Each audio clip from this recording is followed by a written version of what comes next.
அனைவருக்கும் வணக்கம். இன்றைய தினம் அசரேஸ்வரர் சன்னிதியில் இருக்கும். இந்த இடத்துல என்ன சிறப்புனா, நமிநந்தி அடிகள் தண்ணீராலேயே பகவானுக்கு விளக்கேற்றிய ஒரு அற்புதமான இடம். இந்த இடம் திருவாரூர்ல இருக்கு. திருவாரூர் தியாகராஜர் கோவில்ல இருக்கிற ஒரு சன்னிதி. இன்றைய தினம் ஒரு அற்புதமான சிவன் பாடலை பார்க்கலாம்.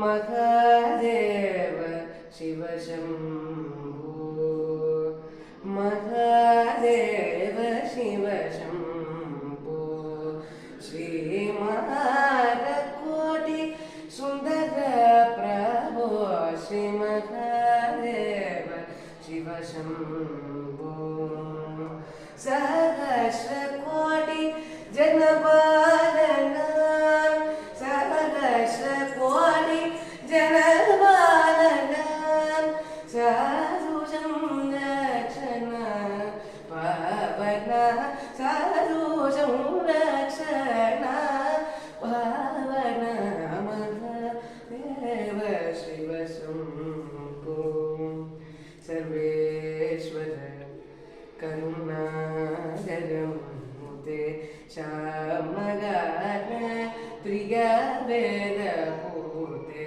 பரமேஸ்வர गंगाधर कीर्ते परमेश्वर गंगाधर कीर्ते पतित पावन श्री पशुपते पतित पावन श्री पशुपते महादेव शिव